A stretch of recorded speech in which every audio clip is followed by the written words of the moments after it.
The idea of HistoryPoints.org is to allow community-based organisations, charities and other non-profit bodies to present bits of information about their activities to the public using QR codes. People can scan the QR code with their phone to receive a little bit of information about the object in front of them from the HistoryPoints website. There are two ways to access the information. One is using the QR codes that are out in the field. The other is to go onto the website HistoryPoints.org.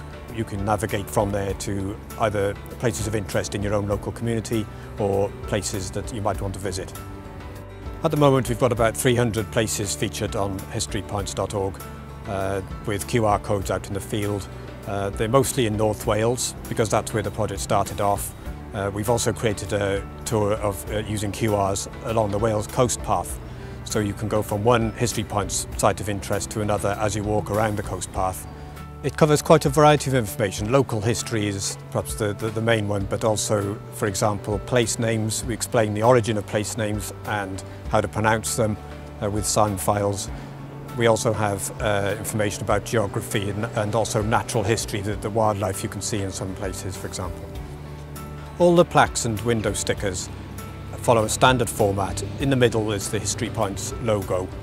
Then there's a QR code which contains a URL, the website address for the page for that point of interest. And also there's another QR code which contains a summary text about that place.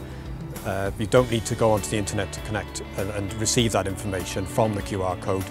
That means that everybody gets something from each of the plaques or stickers, even if they're out in the mountains, for example, and there's no connection there to the internet. It's possible to create little local trails that people can walk around. For example, in Conwy, we've got a little tour around haunted buildings and other places associated with ghosts and ghost stories and other legends. One of the selling points of History Points is that the information is provided by local historians or organisations, for example the RNLI, so that you know you're getting the information from an authoritative source.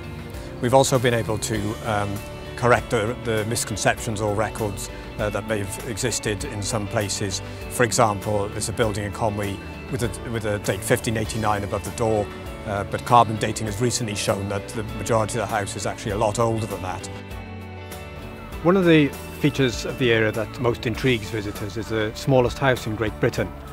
It's closed throughout the winter when still quite a few visitors come past, and all the information then is unfortunately locked inside the house.